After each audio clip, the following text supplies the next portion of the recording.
We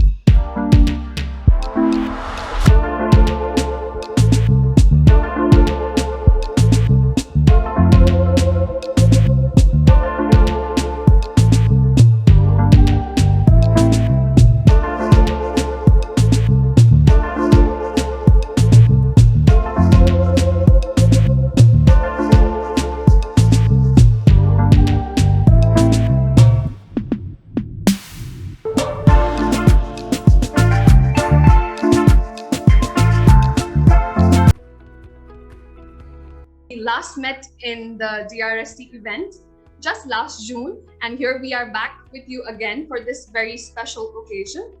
I'd like to request the team to please start the recording and please recheck if there are any technical issues that are left so that we can go ahead without any glitches and we actually capture all the important discussions that will be going on today. So respected team, please, could you please check with the recordings and everything? Thank you. Okay, with the thumbs up from them, we move ahead. We celebrate October 13th every year as the International Day for Disaster Risk Reduction, advocating and promoting the global practices of risk awareness and risk reduction. Along with that, we have the Convention of Parties COP26 for climate change approaching as well.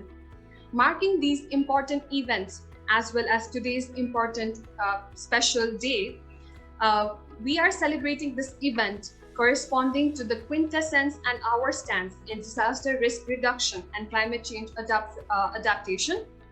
This special event will be very vital for each one of us who are one way or the other striving to achieve disaster risk reduction, building resilience, and eventually achieving sustainability. Please be informed that the session will be recorded and is being watched all around the world via YouTube and Facebook Live as well. To kickstart this much awaited event of the 13th October 2021, please help me in welcoming Dr. Indrajit Pal, Assistant Professor and Chair, Disaster Preparedness, Mitigation and Management, Asian Institute of Technology, Thailand. I'd like to invite Dr. Pal for the welcome and brief overview of today's special event. Over to you, Dr. Pal. Thank you. Thank you, Nishma. Good afternoon from Thailand. It's my pleasure to welcome all the distinguished key speakers, guests, students, and participants for this special event to celebrate International Day for Disaster Risk Reduction and COP26 for climate change. The International Day for Disaster Risk Reduction was started in 1989 after a call by United Nations General Assembly for a day to promote a global culture of risk awareness and disaster reduction. The International Day on DRR on 13th October celebrates how people and communities around the world are reducing their exposure to disasters and raising awareness on disaster risk reduction. International Day and weeks are actually occasions to educate the people on issues of concern, to mobilize political will and resources to address global problems, to celebrate and reinforce achievement of the humanities. AIT, as well with his mission, has embraced the International Day for DRR, celebrates as a powerful advocacy tool for the region as an international community for the educational institution. Every 2 years, the United Nations for Disaster Risk Reduction, in short UNDRR, works with thinkers, practitioners, experts, and innovators to investigate the state of risk across the globe, highlighting what's new coming up, what are the recent trends, and examining the behaviors of the community, and coming up with a report that is called Global Assessment Report. And our recent report was also very much focused on the global sort of context of the Sendai framework and how disaster risk informed sustainable development can be focused. and also integration between the disaster risk reduction and national climate adaptation strategies and plans. That came up in 2019. And 2021, very recently, the report focused primarily on the drought situations across the globe. So with that brief outline, our institute also is very much on that to advocate the disaster risk reduction in various contexts. I'd like to thank AIT administration for a great support, and also global experts to encourage us to do this event to advocate the global community as well. With this, I'd like to hand over to the MC. Thank you so much. Thank you so much, Dr. Pal. So we have a short introduction video that we will be playing. So I request the team to please share the screen and play the video. Thank you.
Thank you so much to the team. Now let's move into the main part of today's event. For the opening remarks, please help me in welcoming Dr. Eden Y. Moon, President, Asian Institute of Technology, Thailand. Over to you, Mr. President. Thank you. Hello, everyone. I'm very pleased to be here today to welcome all the distinguished keynote speakers, guests, students, officials, and other participants in the special event, Climate Risk Reduction and Resilience Pathways. Of all my things I do as president, the most joyous and most rewarding duties that I have is to be able to play a small role in these types of seminars as we try to improve the human race ability to coexist with Earth. I'm very glad to be a part of this particular event today.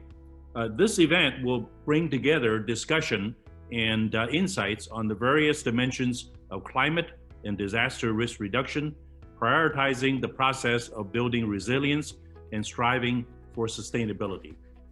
Speaking of sustainability, AIT is one of the leading regional institutions promoting the UN Sustainable Development Goals and is committed to contributing to its highest impact. According to the Times Higher Education Impact Rankings 2021, AIT ranks 15th in the world for its work to end poverty, in line with UN Sustainable Development Goal SDG 1, no poverty. Along with that, the institution ranks in the top global 100 for 4 other SDGs work: SDG 17, Partnership for the Goals; SDG 14, Life Below Water; SDG 2, Zero Hunger; and SDG 15, Life on Land. AIT has been one of the key players in establishing and strengthening the network of disaster risk management and climate change adaptation practitioners through an academic domain, research, and professional practices in Asia and around the world. The Institute is well recognized for its research, education, and cultivating relationships through collaboration with global to local partners and stakeholders. In line with the strength of AIT, as you saw earlier just now, DPMM since 2008 has been strengthening the network of DRR and CCA researchers, students, academicians, practitioners, policy decision makers through academics, research, and professional practices in the Asia Pacific and around the world. To strengthen the undertaking of disaster risk reduction as a critical component to being internalized, not just an add-on or a cross-cutting, DPMM has been campaigning risk awareness, capacity building for risk reduction, and building global and local partnerships, thus making a pronounced contribution to building resilience and achieving sustainable development goals. Our program and today's event both advocate and contribute to risk reduction of disaster and climate change, followed by resilience building, which are vital to achieve the UN SDGs. International cooperation and global solidarity are key for effective risk reduction, and we as an institution have been continuously working, and it is definitely our strength. The Sendai 7 campaign target for 2021 is Target F, substantially enhance international cooperation to developing countries through adequate and sustainable report to complement their national actions for implementation of the present framework by 2030. I understand our efforts in the fields of disaster risk management, climate change adaptation, and sustainable development will provide significant impetus to the ongoing challenge of the pandemic, climate change, and increasing hazards that the world is facing. Finally, I would like to congratulate the global community, esteemed partners, EU-funded Switch Asia, Regional Policy Advocacy Component, RPAC, implemented by the United Nations Environment Program, and as well as Dr. Pao and his team for putting their tireless effort in promoting disaster risk reduction and resilience education and research, and working extremely hard to put together this insightful special event. I wish this event a big success, and thank you very much. Thank you so much, Mr. President. Now, I'd like to request everyone to please turn on their videos so that we can have a quick group picture. I know at these times it's been difficult that we could not meet in person, but these are all for our memories and to see how we have been contributing via this platform as an advocacy platform, via a discussion platform in the DRR. So marking this special day, I'd like to request everyone to please turn on the videos so we can have a quick group picture just as a screenshot. Hoping to meet you all in person soon as well. So please help me coordinate from our team. Gani, could you please do the honors of taking sure. snaps for us? Thank you. Okay, ready everyone. So there are total 6 slides. So we need to say cheese 6 times. Okay, come say with me. 1, 2, 3. Say cheese. Okay. One more time. Ready? 1, 2, 3. Say cheese. Okay. Ready? 1, 2, 3. Say cheese.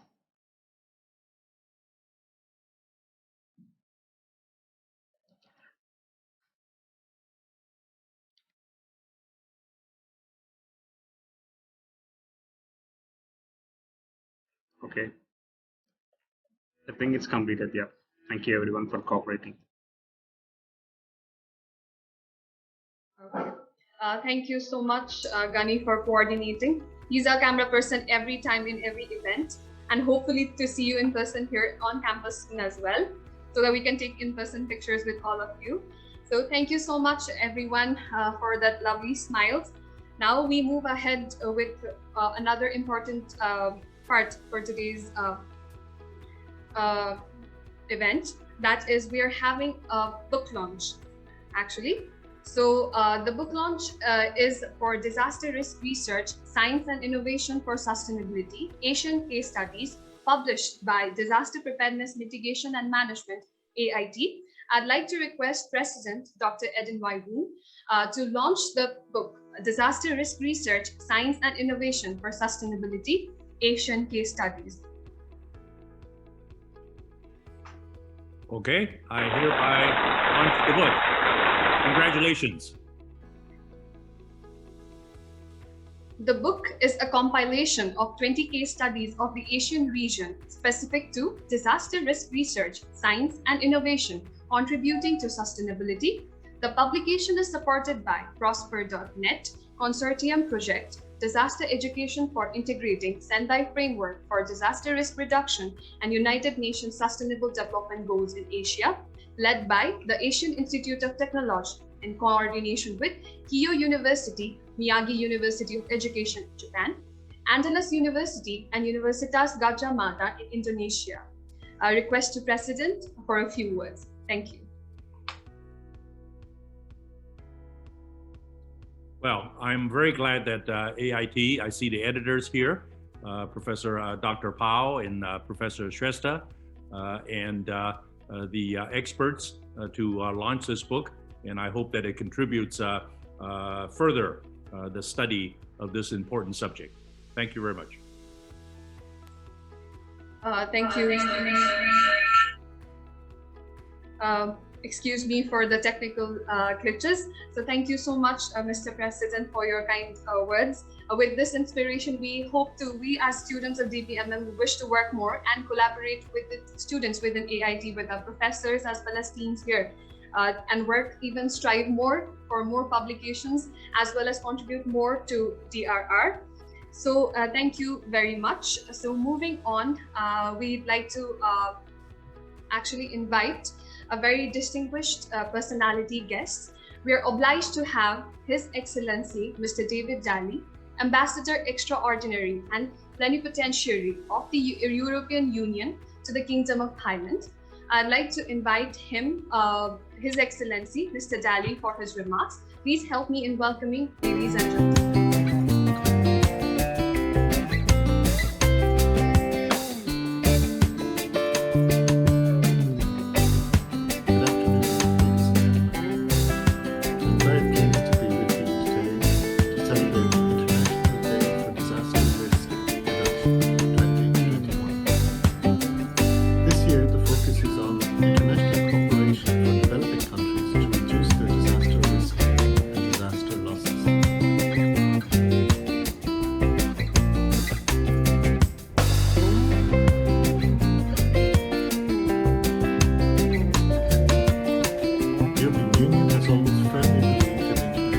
cooperation, and cooperation is even more relevant for a topic like disaster risk reduction.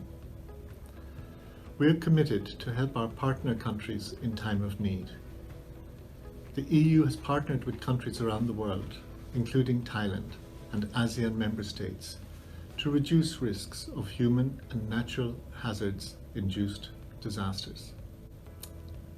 Let me tell you some compelling facts about how disaster has affected developing countries. Since 1980, low-income countries have accounted for only 9% of disaster events, but accounted for 48% of fatalities.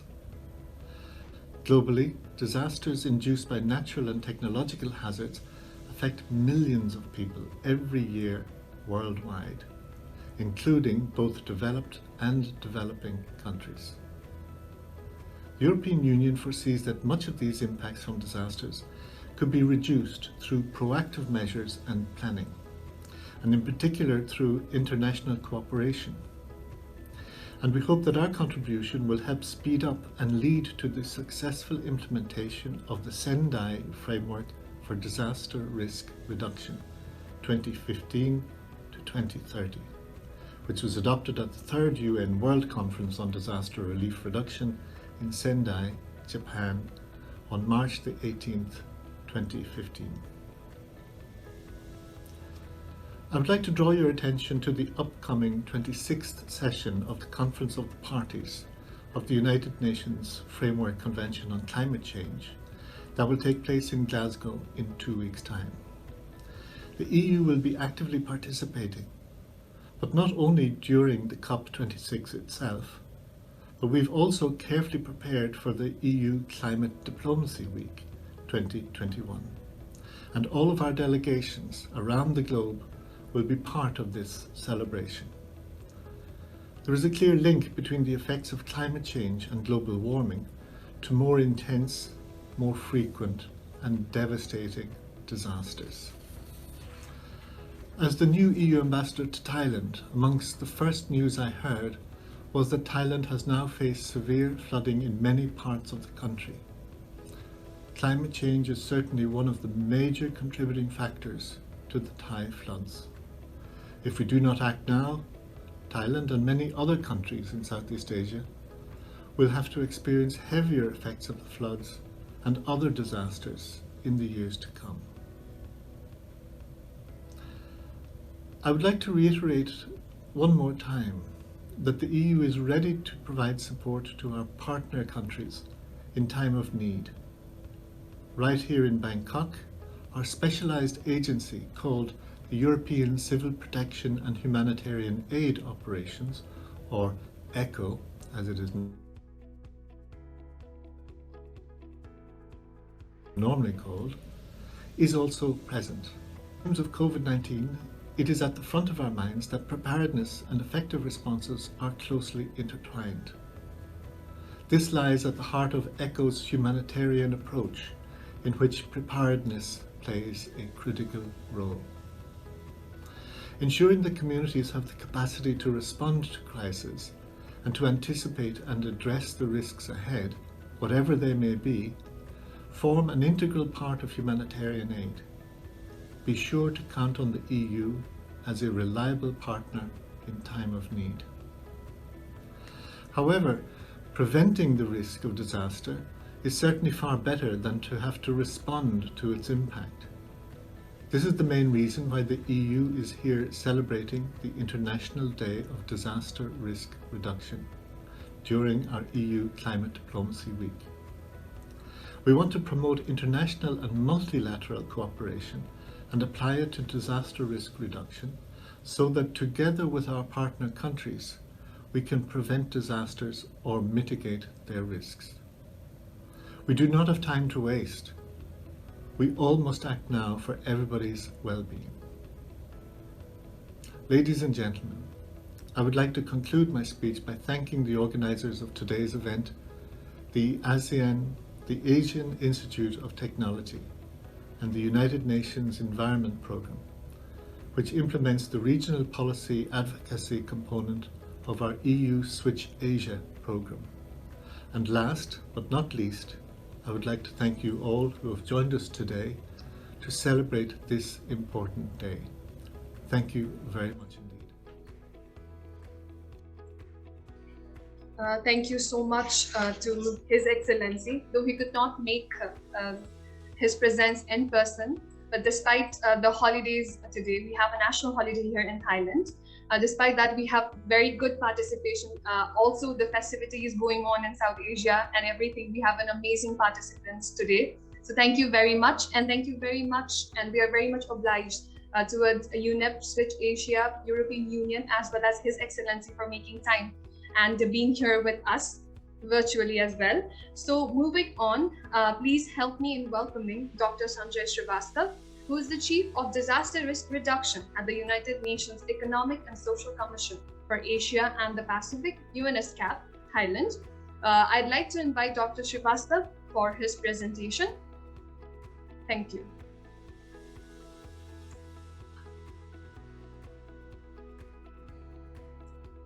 Dr. Sanjay, you are muted. Yeah, please.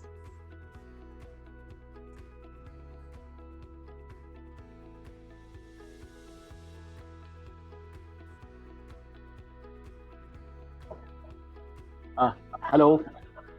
I hope I'm audible now. Thank you. Thank you, Professor Eden Un, President of AIT. It's a pleasure to see you in the backdrop of AIT, beautiful campus. My dear friend, Professor Paul and colleagues, this is an honor and an opportunity to talk to you on this very important occasions. And what I would like to sincerely appreciate is the choice of the subject today on International Disaster Risk Reduction Day. That is, its linkage with COP26. So I thought I am talking to my distinguished colleagues who are mostly from the academics, engineers, scientists, young students and researchers. So let me share a few key points on this occasion. And if I come to my first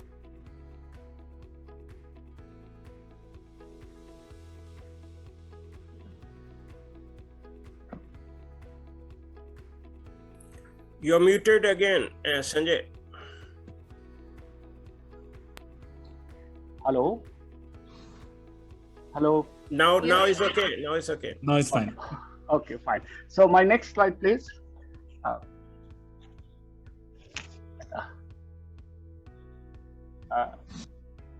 Yes, thank you. Thank you very much. So what I wanted to tell you that why COP is so important, particularly for on this occasion of today's International Day. It's so important because, of course, it's a critical summit for the global climate action.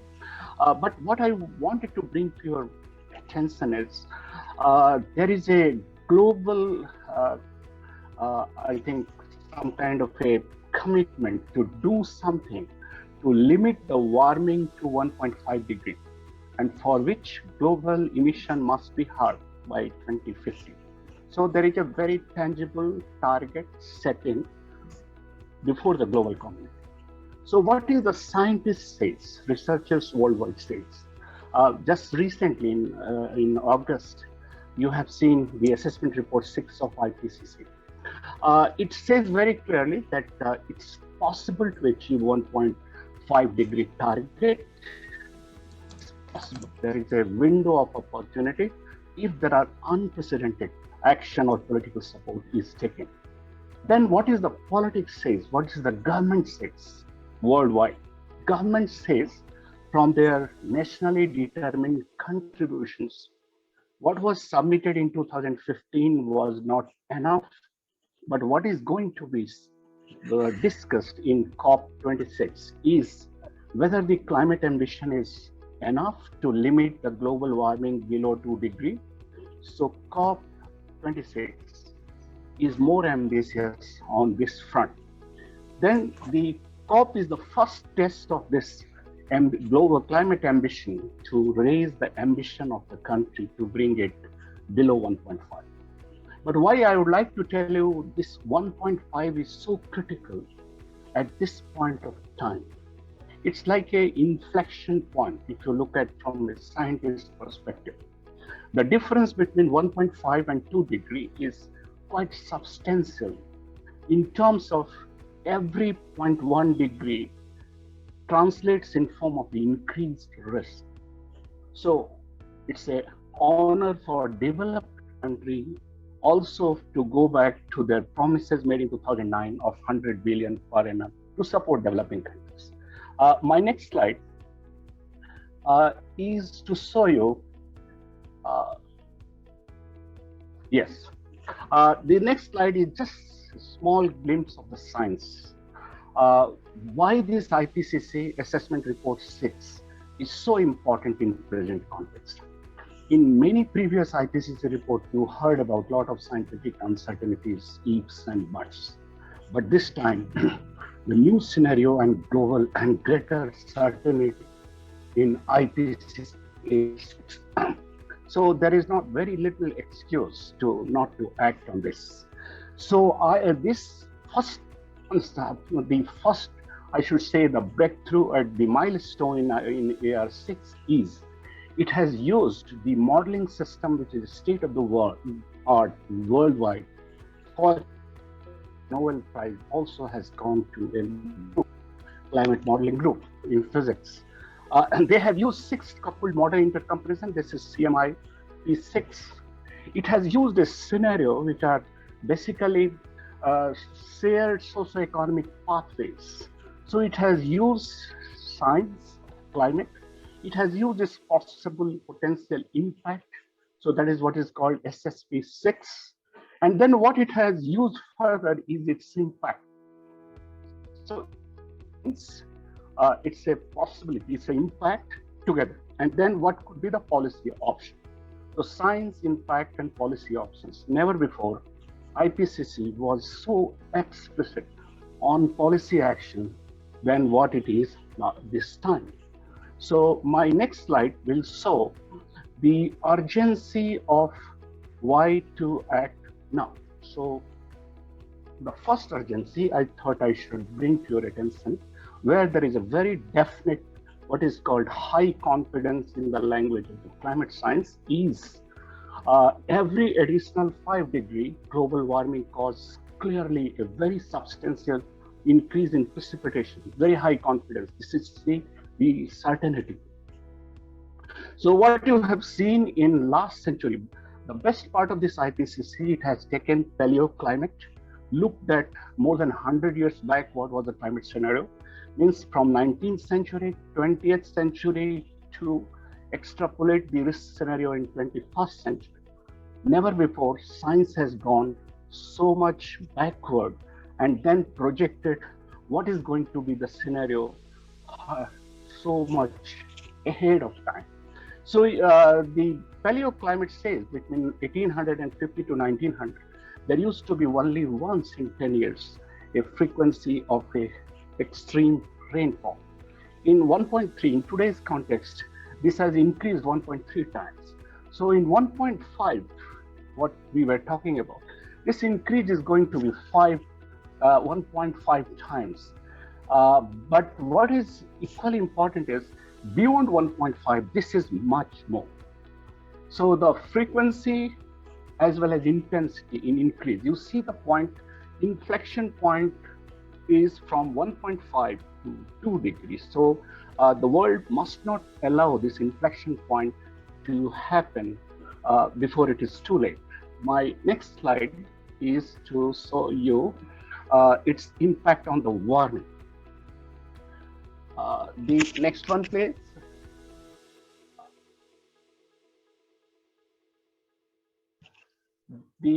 Yes, thank you. Here there is equally important, the key highlights. This extreme heat event became more frequent. Prior to this,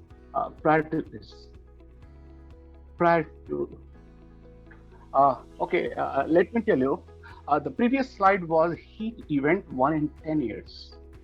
This slide is heat event Yes, this is the heat event 1 in 10 years. So the heat which used to be 1 in 10 years is a return period. Now you see how this return period of warming going up 4.1 times it has increased now with 1.5 degree temperature increase. The moment it goes beyond, we will have this warming almost out of, you see 5.6 times more heat than what it is. And same is in terms of the intensity. So this inflection point, the world must somehow try to stop. And this is where the political commitment becomes so important. So my next slide is to show you the similar event once in 50 years. And this is much more alarming. The heat, and associated sufferings to the people, which used to be once in 50 years, are now going to happen if temperature goes by 4 degrees up once in every year. And similarly, you see 1.5 degree and 2 degrees Celsius.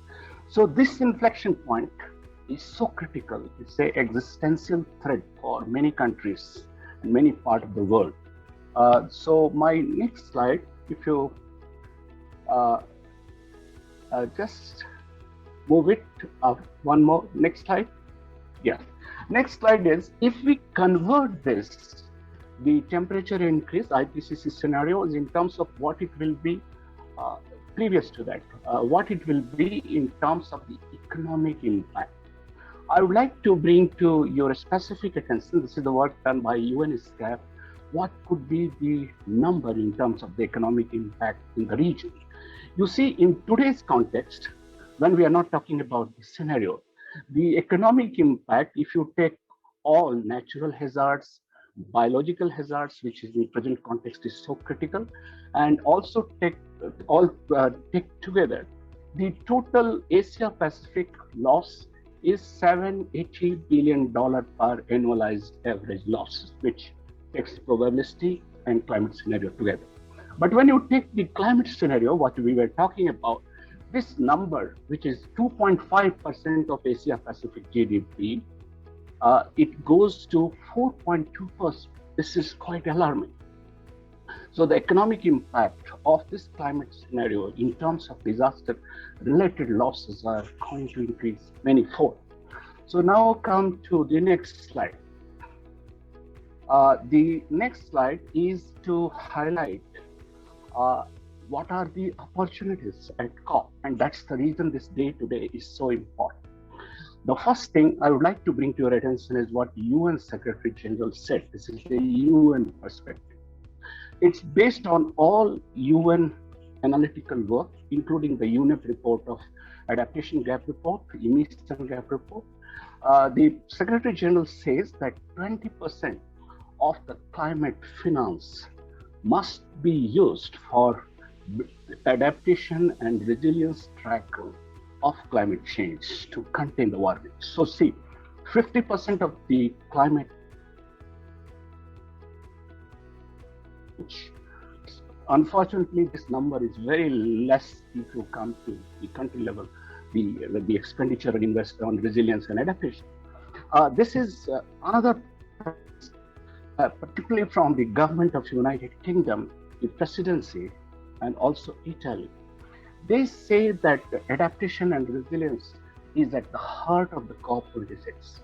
So you see, these are the two very important promises from the United Nations systems, many donors agency, and the presidency of COP26, which represents most of the country worldwide. So my next slide is going to show how this promise can be delivered. The next one is how these promises can be delivered during the COP, what kind of commitment is required. Yes, there are two transformations, what we call transformative adaptation and resilience. So one which can change the world is the world of the frontier technology.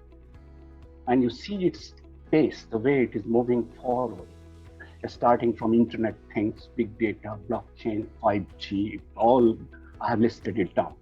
But how it is going to change, to transform the world of adaptation and resilience, this is going to enhance our capacity to extend our outreach, expand our capability through drone, robotics, IoT. This is going to connect people who are not connected before in disaster management. This is a very important factor through cloud computing, 5G, IoT. And then this is going to improve the quality of data, which used to be a critical gap in many of adaptation and resilience strategy, through big data, AI, drone, and so on. And then most importantly, it is going to use human as a resources with the social media. It used to be one directional, now bi-directional. So this is one of the important promise. If the world is going to contain 1.5 degree, technology will play a very, very important role. And I'm very happy to talk to the distinguished participants, which are mostly from this background. The next slide shows is what could be the financing strategy. This is the work we have done in ISCAP or Asia Pacific. How much resilience transformation cost? You have seen what Secretary General of United Nations has told. UK presidency's approach in Asia Pacific, our assessment is we need adaptation cost, adaptation and resilience cost to the extent of 263 billion. And that cost per annum annualized, this is based on the climate risk escape. This has to be spent in multiple sectors, and some of the sectors highlighted, making water resources resilient, new infrastructure resilient, strengthening early warning, improved dryland agriculture, protecting mangroves, coastal ecosystem. But technology can substantially reduce this cost, what is anticipated. If we take technology, for example, in many cases, it can bring down the cost of adaptation quite substantially. So I think my next slide, that could be the last slide, is what is the importance of today's day?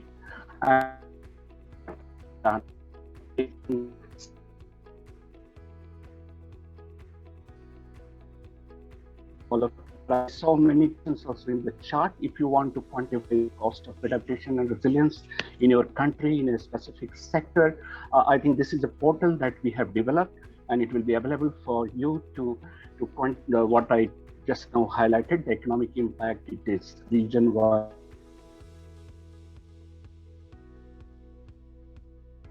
wise and application cost and parity decision support tool. So the next slide is on the importance of this day. Can you move on to the next one, please?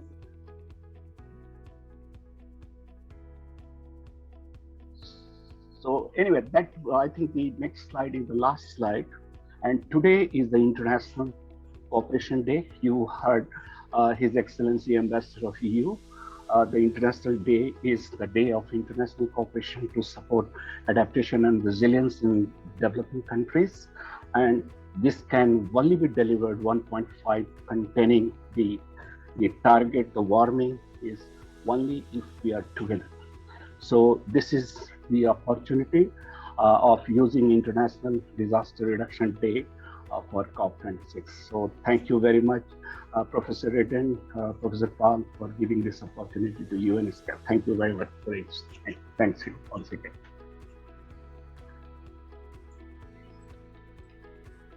Thank you so much, Dr. Srivastava, for such an insightful presentation.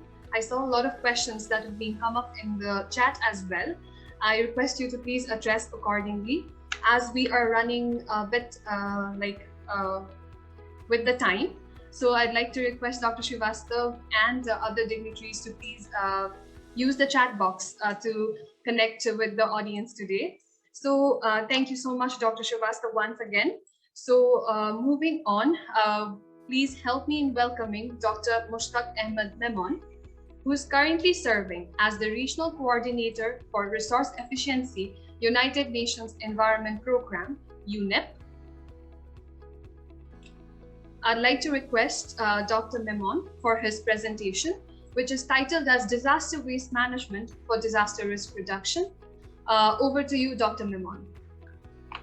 Thank you, and good afternoon, and Professor Edwin, Dr. Naveed Anwar, Professor Inderjeet, and colleagues.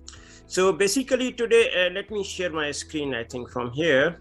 So today I chose this topic because this works very well with the AIT for various reasons. On the one hand, AIT is very famous and used to be very famous for waste management, technologies, systems, and so on. And now when we call it circular economy, it combines also the management skills, combines the startups like an entrepreneurship center and so on. So on the one hand, it's quite a strong point of AIT on the waste management. But more important, AIT experienced the flooding in 2011. And that's where they learned hard way disaster waste management in AIT. So let me get through this because I have been involved in quite intensively on the waste management and including disaster waste. So this is based on my experiences basically in UNEP and also before UNEP. So when we are talking about the climate change, we have seen the frequency of natural disasters has increased, including the intensity. So whether you talk about the tsunamis, you talk about the flooding and so on. So there's a lot of disasters which have a different way of impacting or creating waste. Like tsunami, they come and go, and in a minute there are debris. But flooding stays on for months. So there's a normal waste plus all the rotten or waste out of the flooding and so on. So then also we are looking at the scale and scope of the disasters, that how and what is created. So on the one hand, how we get ready and how to manage that. So basically our challenges are that depending on the disasters types, depending on the locations they are hitting or the structures and so on, the quantity of waste and type of waste is a very, very important aspect. So look on that how these huge quantities are mixed within that. And in some places, like when we say fire hazards, then everything is burned to the ashes. But when we say earthquakes, there's a different type of debris. When we say flood, it's a rotten waste and so on. So looking on that and then looking on the local capacities and financing issues, and all we know that the waste management in many of the cities or countries is still not at par. There's a huge challenge, even 100% collection rates, 100% properly or environmentally sound management of the waste and so on. So if you add up the disaster waste, it's going to be a huge, huge pressure on the governments and the stakeholders to look on the local capacities and financing issues, and then how we can really help them to bring those technologies, bring those systems and so on in place. So the strategy for disaster waste management is based on this prevention, preparedness, response, removal, and recovery. So these 5 keywords. So prevention is very important point. Now you might have seen that plastics, so they are choking our storm drains, and with that choking, there's a lot of a flash flooding in urban areas because of that. So prevention of the disasters or intensity of disasters could be done with the proper solid waste, like forest waste. Again, they create lots of a flash flooding and landslides and so on. So you can look on that how the prevention measures can help to reduce the intensity of the disasters. And then preparedness. As we know, when disasters hit, all the systems collapse. Suppose when there was a flooding in Thailand, you couldn't run the collection trucks to collect the waste. You need to bring the boats in.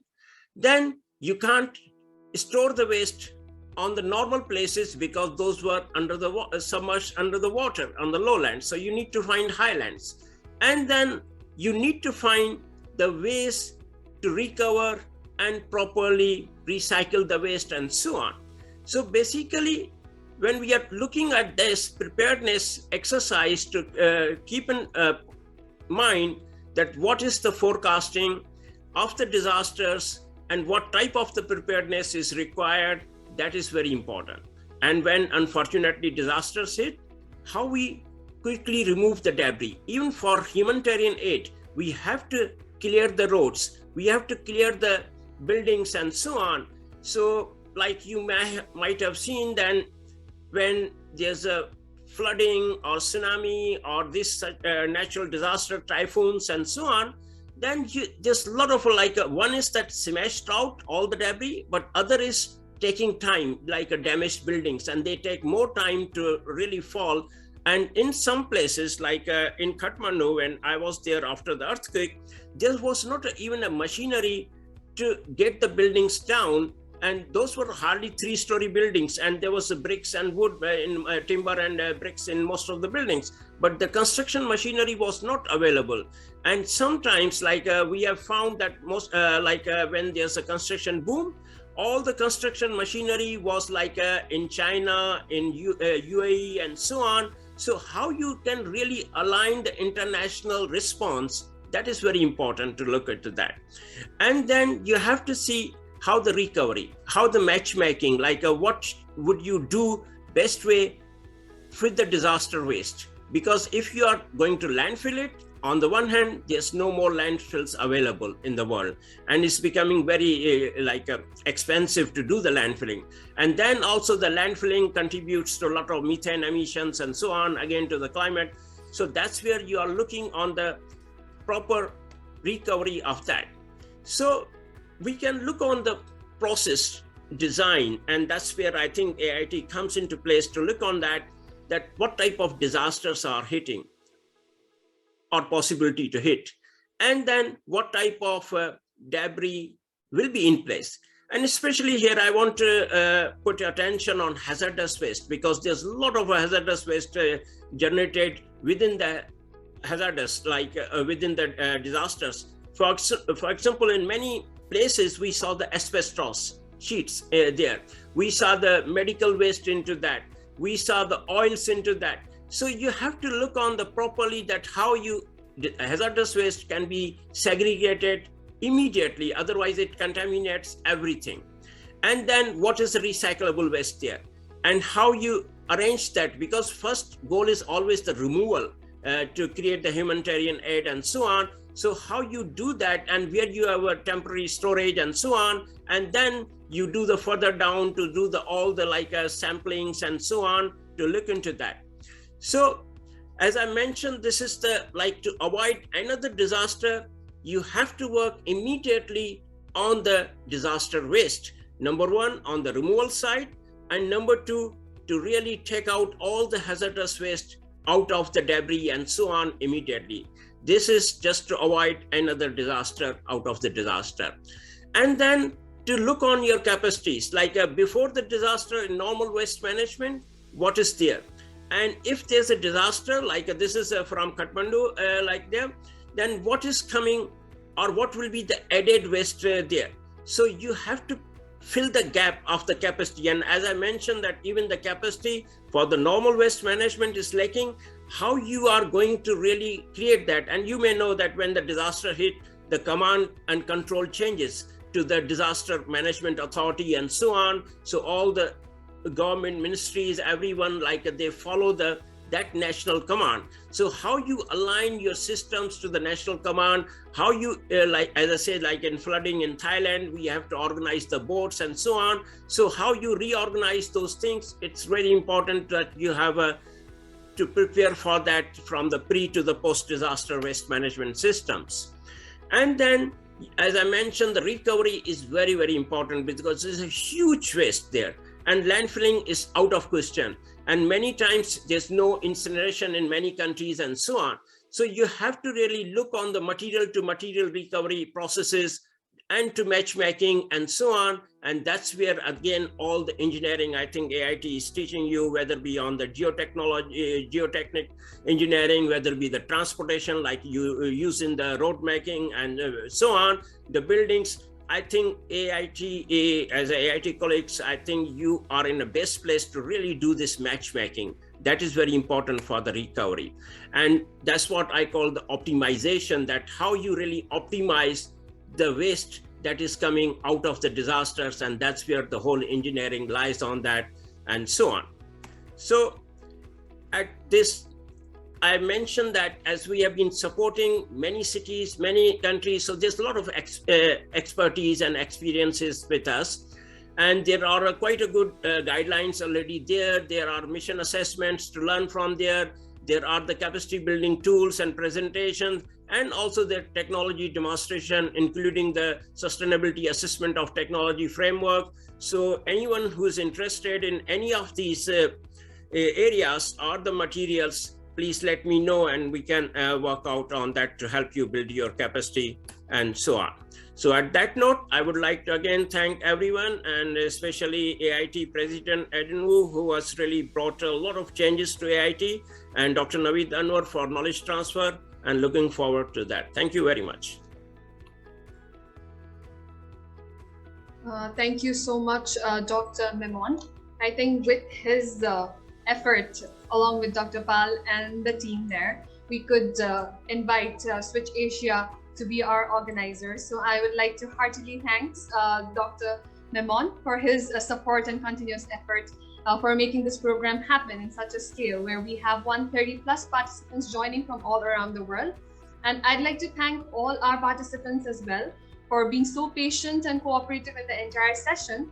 So after such an important discussion on waste management, as we've seen, we've talked about diverse topics today under a theme of climate risk reduction, as well as how we are building resilience pathways. So these discussions are very much important of how actual in-field or in reality steps will be taken, and what kind of collaboration and coordination is possible within our institute level as well as organizational level. So moving on, without further ado, please help me in welcoming Dr. Willem van Deursen, who is the founder and executive director at the Carthago Consultancy BV, Netherlands. I'd like to request Dr. Deursen for his presentation, Making the World a Safer Place and Its Unintended Consequences. Over to you, Dr. Deursen. Thank you. Neshma, thank you very much. Good morning, good afternoon, good evening, maybe good night to all of you. Am I going to show my own presentation, or are you taking control of my presentation? As you say, Dr. Deursen, as you are comfortable with. If you can do that, that's great. And be aware there is a few animations in that, so that needs little clicks. So if you can start the presentation, please.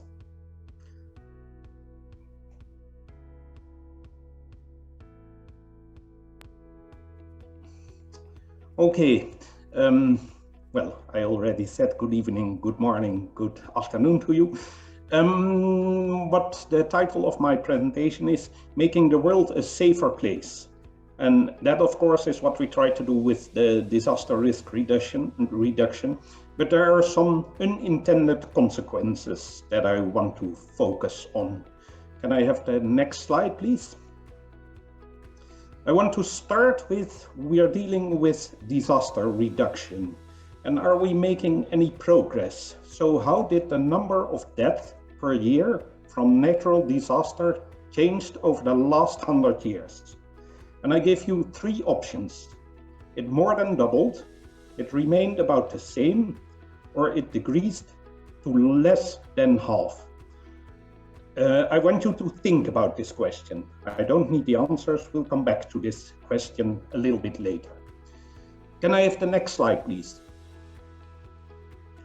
Okay, what you see here is one of the most dangerous snakes in the world. It's the cobra.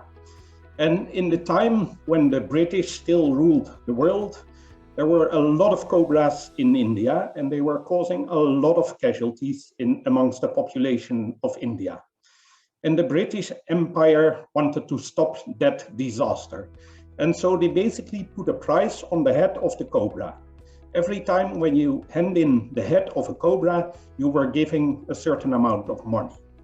That, of course, is a good thing to get rid of cobras. But it made the local population realize that they could make money out of snakes. And so the local population wanted to increase their income, and they started breeding cobras. And breeding cobras, of course, is a dangerous thing to do. The British soon realized that this was not a very clever program. They were running out of money, and they were not running out of snakes. So they stopped their program. Yeah? No more money for heads of cobras. But it meant that a lot of people had breeded snakes. What do you do with cobras when there's no use for that? You let them free. And so it basically means that a program, can I have the next slide, please? A good intention to try to improve the situation led to a situation in which the insight that we had on the process that was going on was lacking a little bit. So the intervention was good, the intention was good. We tried our best, but the situation didn't increase, didn't improve. Can I have the next slide, please? So there is an unintended consequence of a genuine attempt to make the world a safer place. Yeah. Okay, I want to go to the next story. Next slide, please. What you're looking at is an image of one of the earlier mountaineers that we know. This guy is called Ötzi, and he was found under a glacier when the glacier started to retreat. We found his body, and we dated him back about 5,000 years ago. Look at his equipment. Try to imagine what was the world this guy was living in. He was making his way over the mountains, and he actually became one of the first casualties that we know of mountaineering disasters. Look at this equipment. It's basically nothing. Can I have the next slide, please? We realized mountaineering was a dangerous endeavor. Yeah? So we need equipment for that. So we started to build ourselves snowshoes and ropes and sticks and all that kind of things. And 100 years ago, the mountaineering basically looked like this. There's a lot more safety equipment that these people carry as compared to Ötzi. Yeah? Can I have the next slide, please? Basically, this picture is from yesterday. It's not yesterday, it might be a year ago. Look at the equipment that these people are carrying. Look at all the hardware that they are carrying. Look at their crampons, look at their axes. Everything making the world a safer place. It's safer to go into the mountains than it was at the time that Ötzi made his way into the mountain. Can I have the next slide, please? So again, we are increasing technological capabilities. We are improving the world. But what's happening to our insight in the system? Can I have the next slide, please? Basically, making mountaineering safer for people led us to this kind of orgies, where on one day more than 1,000 people tried to reach the top of the Himalayas. And instead of making mountaineering safer, we actually made mountaineering more accessible for people, meaning that we're exposing more people to the dangers of mountaineering. And basically, we're not ending up reducing the number of casualties, but we're making the number of casualties a little bit higher. The problem here is that we are making serious attempts to increase the safety of going into mountains, and we don't understand what is the process that's starting to evolve after we have done this improvement. Can I see the next slide, please?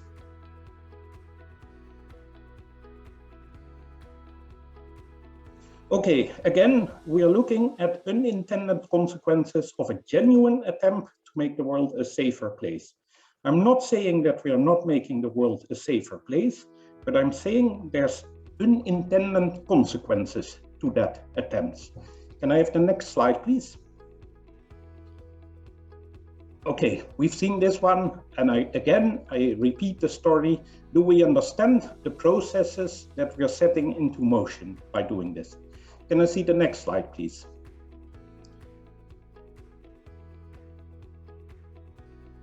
Okay, this slide has animation, so we'll see if that works.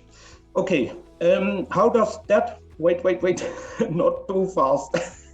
Okay, how does that work in water management? We see a profile, people living in the higher grounds, there's lower grounds there, and there's the water there. What happens if we start to build an embankment to protect the people on the higher grounds a little bit better? Now I want to start the animation, so please hit the button. There's your embankment. That basically means that the value of the land increases.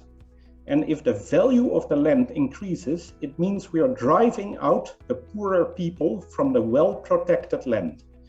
And what we did by improving the safety of the higher grounds is that we protected the people that are living on the higher grounds, and we are driving out people who cannot afford that to the lower grounds.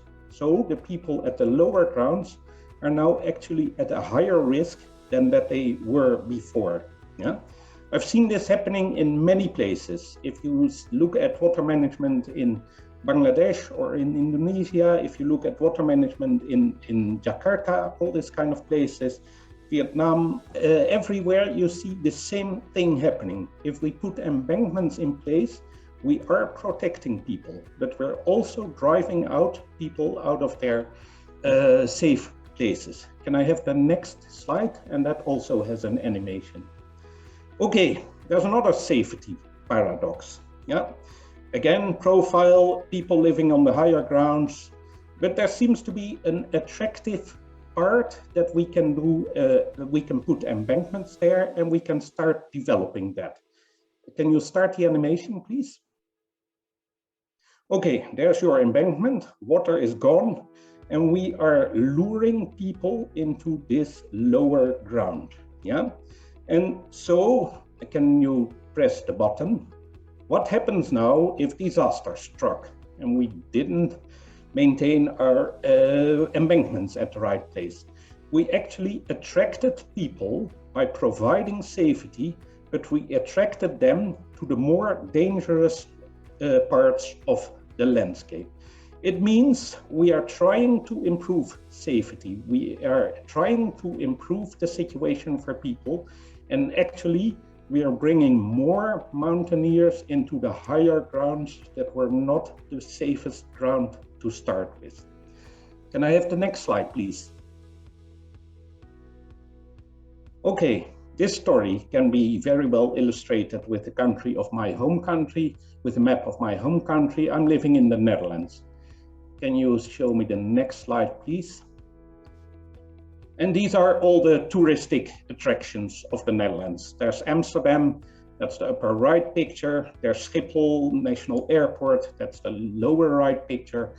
You can see the traffic highways moving through this area. You can see the newly developed residential areas. All these kind of things are part of Netherlands. Can I see the next slide, please? This is a map of Netherlands, of all the area that are protected by embankments. And if there were no embankments, this would be the water level in this area. And if there were no embankments, basically means the same. If one of these embankments breaks, this is the problem that we are dealing with. So we are providing a lot of safety for these people, and we are providing safety with safety levels of 1 every 400 years, 1 every 1,000 years. We even talk about once every 10,000 years, we are providing safety for you. But if that safety promise is not being met, can I see the next slide?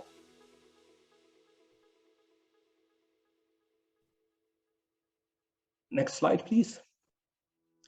This is the problem we have created for the Netherlands. So one back, please.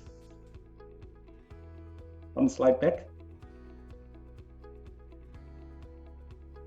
One slide back. So Amsterdam is basically Not, no, one further. One further.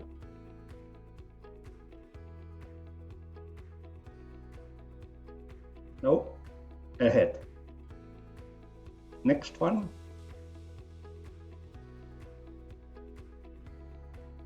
We are having a little bit of problems here with technology. Next one. Next one. Okay, so all of our, no, previous one. Yeah, just hold on there. Previous one, please. This one, that's what I want. So all of our main investment is taking place in the area that are actually below water level. Yeah, it means we are dealing with two kinds of problems here. We are dealing with a climate problem. Yes, there is water and it's coming from all sides and it's making our life more and more difficult. But we are also dealing with a planning problem and a management problem. Why are we putting all these important infrastructure at so much danger? Why do we expose all our infrastructure and all of our vital assets to this water? Can you show me the next slide?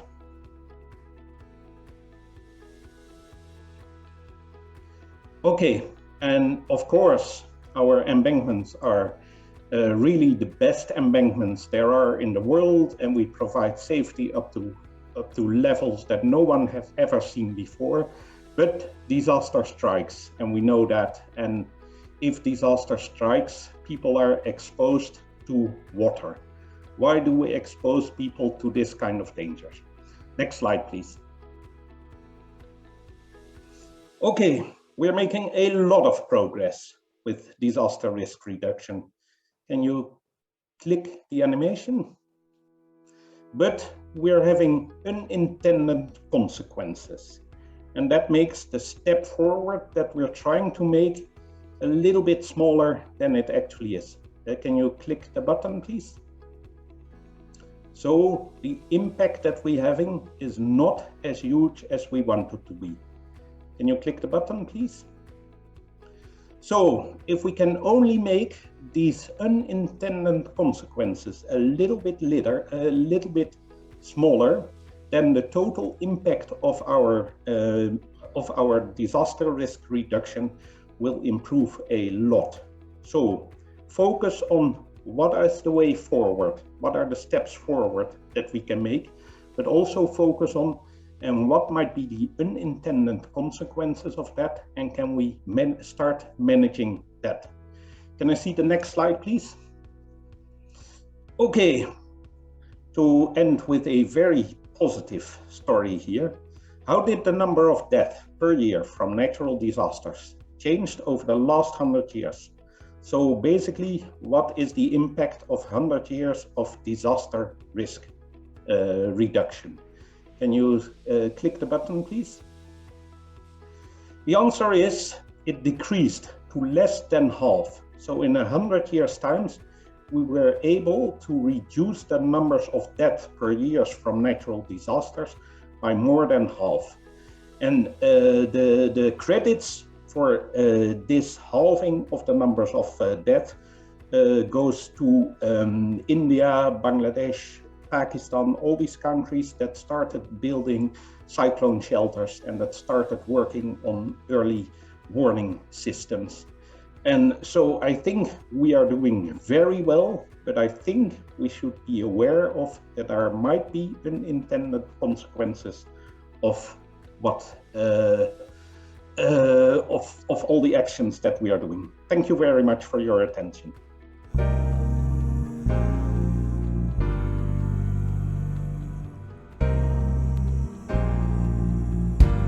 Thank you very much, Dr. Harrison, for highlighting such an important aspect in today's discussion. So moving on, we have Mr. Pradeep Kateura, who's the chair of You Inspire Alliance Assembly. I'd like to request the team to please check with the technical parts. Thank you so much. So please help me in welcoming, ladies and gentlemen, Mr. Pradeep Khatioda, the chair of You Inspire Alliance Assembly. I'd like to request Mr. Khatioda for his presentation. Over to you, Mr. Khatioda. Thank you. Thank you, Nishma. Good evening, good afternoon, and good morning, ladies and gentlemen. I'll be speaking without my presentation. Probably you have seen a lot of presentation today. So first of all, happy International Disaster Risk Reduction Day. I'm very pleased to represent You Inspire Alliance to this very amazing event that you have organized.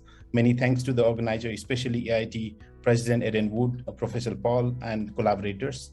And what an insightful presentation from Dr. Sanjay, Dr. Mustaq, and Dr. Durasan. I'm very excited and seeing a lot of praises on what we are actually doing at You Inspire Alliance.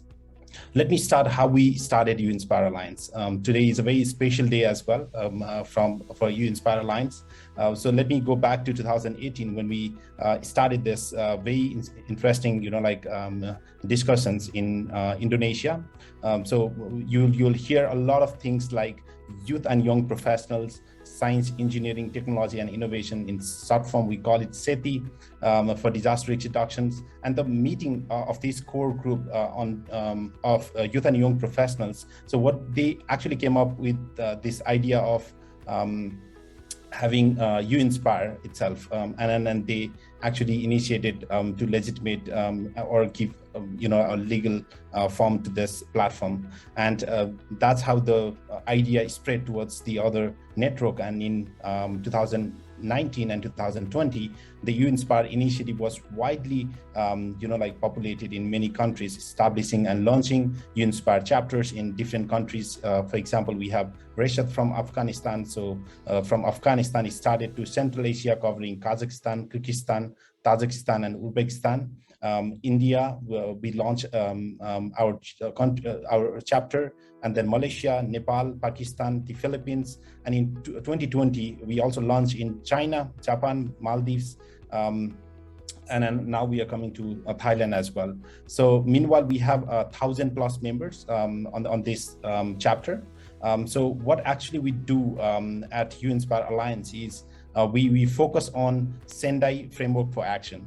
So the final SFDRR framework has iterated the children and youth are the agent of change and should be given space and modalities to contribute to disaster risk reduction in accordance with legislation, national practices, and educational curricula.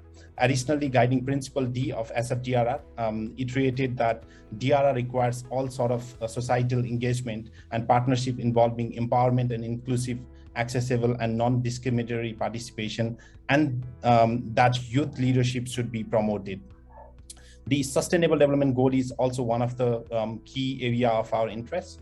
As youth and young professionals, it is very important to be informed and engaged with the global goals for the future. Starting 2015, youth and young professionals will not just only directly experience the outcome of Sustainable Development Goals and plans, but also will be an important player for all the successful implementation of SDGs. It is therefore necessary to raise awareness about the 17 SDGs goal, and You Inspire Alliance is also taking all these Sustainable Development Goals, particularly working on goal number 11, 17, and indirectly linking with SDGs 4, 8, and 9. We are also working on climate change. Youth are eager to engage in a dialogue and want to take actions. You have seen a lot of participation in COP events, and also being strategically, part of the advocacy in recent times, especially the advocacy led by young people.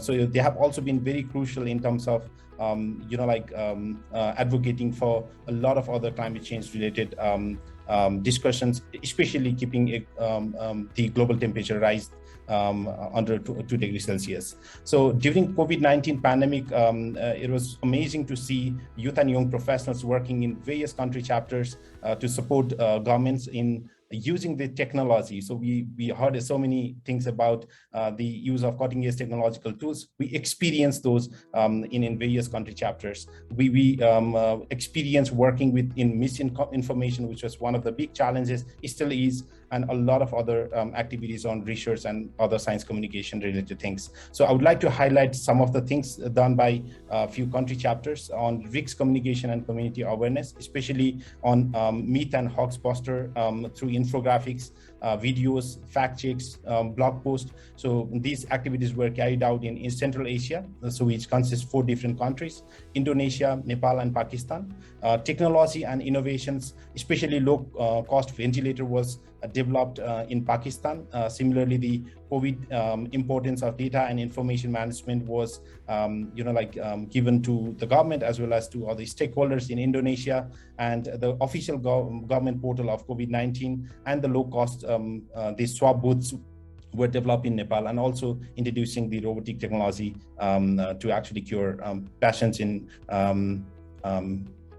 quarantine.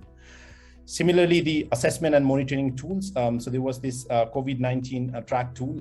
So that was initially launched, but the context of COVID-19 was changed. But there were other initiatives was taken, like risk assessment tool, which UNDRR used, that was developed by RICA and other partners, and also used by other different countries as well. On research and publications, there were lots of details you can also figure out on UInspire website and also on Prevention Web as well. Today, I'm excited for 2 different things. One is just today morning, UInspire Alliance Secretary General Rahma Hanifa won UNDRR's Women Leadership Award for her work as a rising star in field of disaster risk reduction. This is very important thing, and I'm very glad to share among all these August audience.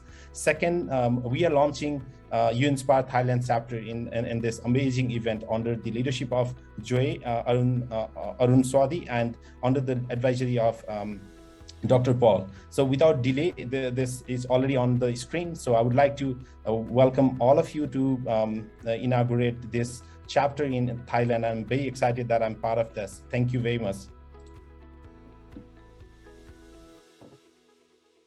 Thank you. Over to you, Nisma.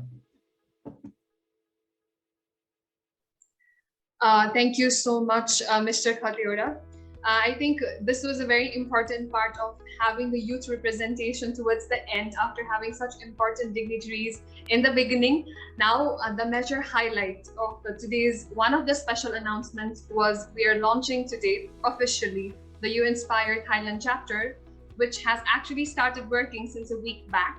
And this official launch was an important part of IDRR as well, because today is an auspicious occasion for we students as well as professionals who are working in DRR. And marking this important occasion, we have launched UInspire Thailand under our advisor and supervision of Dr. Pal, as well as Mr. Khatioda and all other collaborators and partners. I think I'd like to wish UInspire Thailand a great success, and we are always there to support in each and every part. So I'd like to invite our chapter leader, Ms. Arun Sawadpurti.com, who we actually you entitle her as Joy. So Joy, the floor is yours. Thank you so much. Thank you so much, Neshma. And I feel really honored to be the chapter leader for the UInspire Alliance for Thailand chapter. And can you go for the next slide, please? So today I want to make an introduction, just a brief introduction for what we have done for 1 month back later, once we start the Thailand chapter. And first of all, I really want to thank you to Mr. Pradeep as well, and UInspire, the global chapter that there has a fully support for make it like be able to have the official paperwork for the UInspire Thailand chapter. So for our first goal, we coming up with the three C goals. The first one is the connection, that we trying to connecting youth and young professionals and also the young volunteer regarding the science, engineering, technologies and innovations in Thailand. Together with connecting all these connections, we also collaborate with others organizations like establishing collaborative actions for disaster risk reduction with the stakeholders in Thailand regarding the SETI as well. And the last part is the last C but not least is the communication. We're trying to convey the accurate disaster risk information and advice to educate and raise public awareness for disaster risk reductions. And please go to the next slide.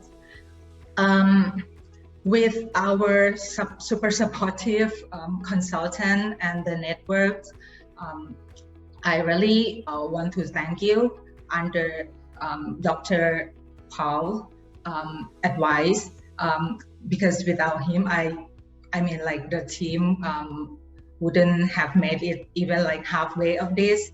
So among the networks that we have for the very first month, we have found one partner. Next slide, please. Yes, thank you.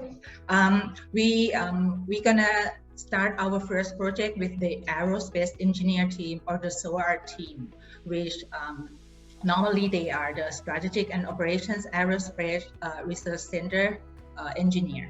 Next slide, please.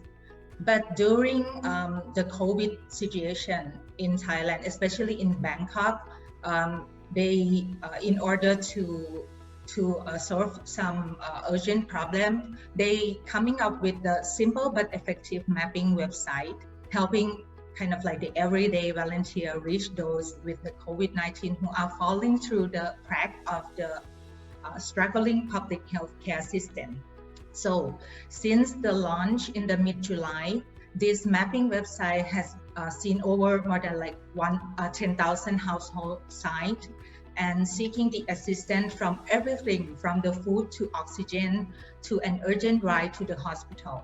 And most of the requests are in Bangkok, and with the same number of the volunteer who register as well to help. So this platform is kind of like we bring the request and the assistance together. Next slide, please. So the You Inspire Alliance Thailand chapter, we agreed and to develop this mapping website in order to use in the future emergency response and disaster risk reductions in Thailand. So we're coming up with this citizen science crowdsourcing for emergency response and DRR. So with this cooperation, we are in a very early stage, and we're trying to work more and hope it's going to be useful in the very near future. Next slide, please. So with these special occasions, and yeah, we are very new, but we trying to start, and we are seeking the opportunity to establish the DPMM Research Center with this objective to sustain the activities, to connect all the activities that we're gonna have with the local agency, as well as to promote and expand the network of the You Inspire Alliance with the potential agency in Thailand. And actually this center, we wish that it can be a laboratory or a room for learning as well for the DPMM student.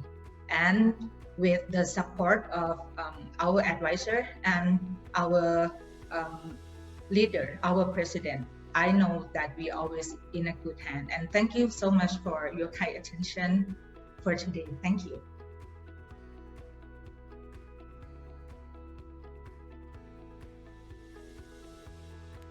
Thank you so much, Pijoy. I think wishing the chapter a huge success, and with the support of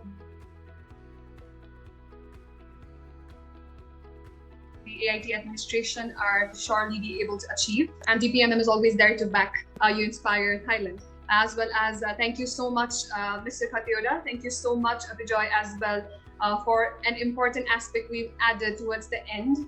I know we're a bit late with the schedule, but with the amazing discussions and insights going on, I think this is an important platform for us as well to make one important special announcement before we head towards the end of program. So I'd like to invite Dr. Pal once again for this special announcement. Over to you, Dr. Pal. Thank you. Thank you, Neshma. Can you go to the slide, please? Yeah, we'd like to announce a series of Delta Resilience and Risk Governance Expert Forum. So there will be 4 program in 4 months. So we'll be starting in this month, end of this month, and second one will be in November, and then next will be in January and February. So in this forum, we're trying to create a platform for the advocacy, where we'll try to get the administrative and practitioners group and the researcher who are doing research on the Delta resilience and the governance to put together the country's perspective. So this is actually in collaboration with the UK Research and Innovation Fund group and the Living Delta project with GCRF and with the Newcastle University, and along with another 22 universities. So we'll be starting soon, and those who are participating today, obviously you'll be getting invitation to join, and also the participation of certificate for the participation also will be issued to the participant for each of the program. So thank you so much. I will be looking forward to your participation as well for that important activities from AIT side. Thank you. I know the audience today might be a bit confused, or so many events happening around, especially from DPM and AIT side as well as AIT. So we'll be in continuous touch, and we will be circulating all the information regarding the expert forum as well. So please do register and be a part of this very important event, where we are trying to bridge the gap between the actual in practice field with the administration and policy makers, with the academicians and research experts. So without further ado, we're towards the end of today's special event. For the closing remarks and way forward, we have Dr. Naveed Anwar, who is the Vice President for Knowledge Transfer here at Asian Institute of Technology, Thailand. So please help me in welcoming, ladies and gentlemen, Dr. Anwar. Over to you, Dr. Anwar. Thank you. Thank you so much, Neshma. And let me first of all thank all the participants, and starting with my colleague, Dr. Paul, for actually initiating and organizing this event. And also Dr. Mushtaq Maimun, who has been very, very active in developing collaboration with AIT and bringing many the agencies into this net, and then helping us to organize and initiate events like this, and also many programs that support these events as well. So let me just start by thanking our colleagues and all the participants who have kindly taken the time to join, and the speakers who have actually given a very different perspective today on this important topic. And one of the things that I was thinking was that normally when we have technical seminars and conferences, very few people actually get to hear about outside the experts who attend this conference, who mostly know about these issues anyway. Very few people outside the public get to hear about these things. But with the current situation, because of these such events being televised on YouTube as well as on Facebook and other media, I think there's a good possibility that a lot of other people will also be exposed to these important topics, who may or may not be the experts in this field.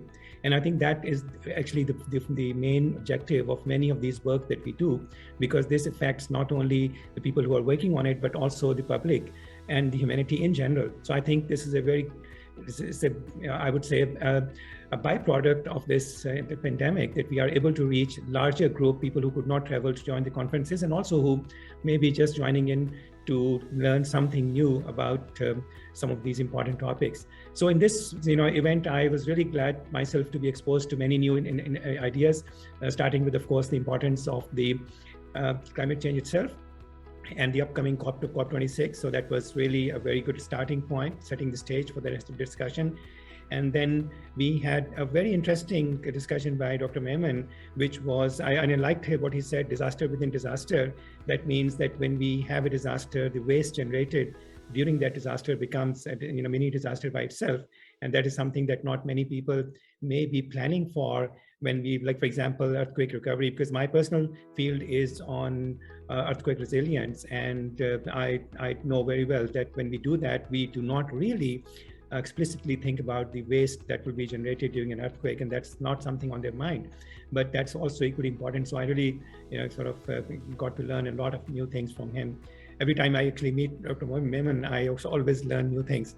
And then we had a very interesting, another insightful discussion on the unintended consequences of our actions. And this was, the examples given there were really interesting, because sometimes we mean good, but it may not turn out to be good that we intended. So that was also, I think, an important discussion, and it may apply to many actions that we take. So probably we need to have a deeper thinking about whatever we are doing and think through the consequences on a broader scale, like what is a bird's eye view has to be taken into account. So there were several interesting, discussions today. And then obviously the inspire of, the importance of collaboration and engaging the young people into all these events was also another, highlight of this event. And I'm very glad that we have Inspired Thailand established with the help of AIT. And I think this is a really good, I would say, when we look back to this event after a few years, this will be a milestone that we will all remember and value. So once again, I would like to thank everyone involved in this initiative, and all the speakers and our colleagues, and a lot of team working behind the scenes to make this happen.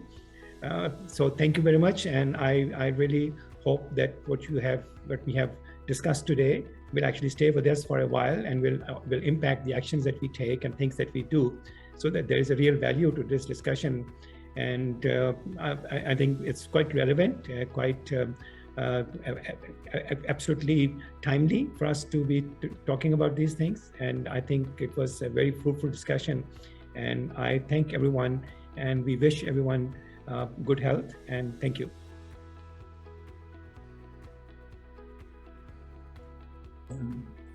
Thank you so much, Dr. Anwar. Actually, you did half of my job of highlighting all the parts of today's special event. Thank you so much for the kind words, and with your words and motivation and inspiration and the support from AIT, we will surely be working and striving towards contributing more. This is just one step we've taken to start the discussion and having such an amazing panel of speakers today. We have been able to achieve in this auspicious occasion of International Disaster Risk Reduction Day. So on behalf of the organizing team, I heartily express gratitude to each and everyone for being such a wonderful part of the event. Thank you to AIT administration and everyone for being such an amazing audience. And thank you to AIT, as well as a specific thank you to Dr. Pal as well for being a continuous support in this entire process. I'd like to thank all our speakers. First, Dr. Edin Y. Woon, President AIT. We have His Excellency Mr. David Daly, Ambassador Extraordinary and Plenipotentiary of the European Union to the Kingdom of Thailand. Thank you, Dr. Sanjay Srivastav, Chief Disaster Risk Reduction, UNESCAP Thailand. Thank you to Dr. Mushtaq Ahmed Memon, Regional Coordinator for Resource Efficiency, United Nations Environment Program, UNEP, Dr. Willem van Duursen, Carthago Consultancy BV, Netherlands, Mr. Pradeep Khatioda, Chair U Inspire Alliance Assembly, as well as Dr. Naveed Anwar, Vice President for Knowledge Transfer here at AIQ. Future events, one coming up this 28th October, Delta Resilience and Risk Governance Expert Forum. So please register for the expert forum. We will be circulating all the information with you. So with that, I, Neshma Tuladar, would like to sign off from my duty for this insightful event. We will stay connected and hoping to meet you all again. And thank you very much for your cooperation, for staying with us until the end for an amazing participation. Stay healthy, stay safe. Thank you, and namaste from AIT. Thank you.